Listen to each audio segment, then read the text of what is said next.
அறநிலையத்துறைக்கு சென்னை உயர்நீதிமன்றம் கண்டனம் தெரிவித்திருக்கிறது. கூடுதல் விவரங்களை செய்தியாளர் கிருஷ்ணமூர்த்தி வழங்க கேட்கலாம். கிருஷ்ணமூர்த்தி, அறநிலையத்துறைக்கு ஹைகோர்ட் கண்டனம் தெரிவித்திருக்கிறது. என்ன காரணம், என்ன விவரங்கள்?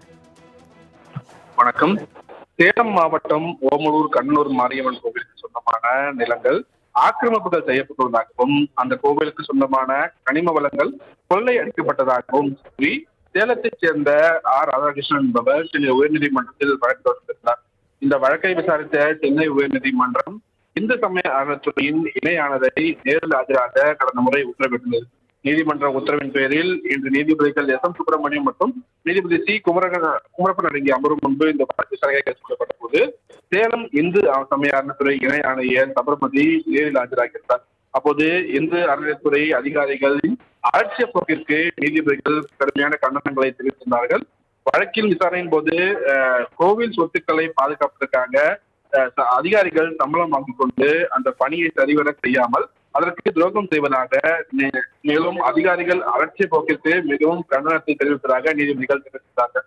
அறநிலையத்துறை அதிகாரிகளின் அலட்சியங்களினால் ஏராளமான கோவில் சொத்துக்கள் பறிபோயுள்ளதாகவும், இவ்வாறான அலட்சியங்களை அனுமதிக்க முடியாது என்று தெரிவித்த நீதிபதிகள் சம்பந்தப்பட்ட அதிகாரிகள் மீது ஒழுங்கு நடவடிக்கை எடுக்கப்பட வேண்டும் என்றும், இந்த விவகாரத்தில் நடைபெற்ற கனிம வள கொள்கை தொடர்பாகவும் உரிய இழப்பீடுகள் வசூலிக்கப்பட வேண்டும் எனவும் தங்களது உத்தரவில் நீதிபதிகள் தெரிவித்திருக்கிறார்கள்.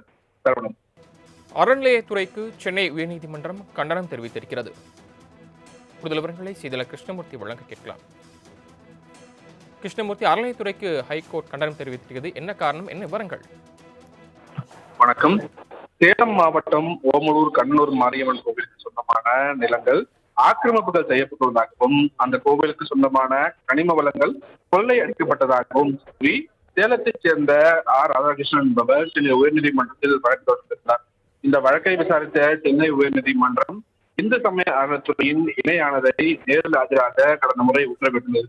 நீதிமன்ற உத்தரவின் பேரில் இன்று நீதிபதிகள் எஸ் எம் சுப்பிரமணியம் மற்றும் நீதிபதி சி குமரப்பன் அடங்கிய அமர்வு முன்பு இந்த வழக்கு சிறையாக கேட்கப்பட்ட போது சேலம் இந்து சமய அறநிலையத்துறை இணை ஆணையர் சபர்மதி நேரில் ஆஜராகியிருந்தார். அப்போது இந்து அறநிலையத்துறை அதிகாரிகளின் அலட்சிய போக்கிற்கு நீதிபதிகள் கடுமையான கண்டனங்களை தெரிவித்திருந்தார்கள். வழக்கின் விசாரணையின் போது கோவில் சொத்துக்களை பாதுகாப்பதற்காக அதிகாரிகள் சம்பளம் வாங்கிக் கொண்டு அந்த பணியை சரிவர செய்யாமல் அதற்கு துரோகம் செய்வதாக, மேலும் அதிகாரிகள் அலட்சிய போக்கிற்கு மிகவும் கண்டனத்தை தெரிவித்ததாக நீதிபதிகள் தெரிவித்தார்கள். அறநிலையத்துறை அதிகாரிகளின் அலட்சியங்களினால் ஏராளமான கோவில் சொத்துக்கள் பறிபோயுள்ளதாகவும், இவ்வாறான அலட்சியங்களை அனுமதிக்க முடியாது என்று தெரிவித்த நீதிபதிகள் சம்பந்தப்பட்ட அதிகாரிகள் மீது ஒழுங்கு நடவடிக்கை எடுக்கப்பட வேண்டும் என்றும், இந்த விவகாரத்தில் நடைபெற்ற கனிம வள கொள்கை தொடர்பாகவும் உரிய இழப்பீடுகள் வசூலிக்கப்பட வேண்டும் எனவும் தங்களது உத்தரவில் நீதிபதிகள் தெரிவித்திருக்கிறார்கள். சரவணன். தாங்கள் வழங்கிய தகவல்களுக்கு நன்றி கிருஷ்ணமூர்த்தி.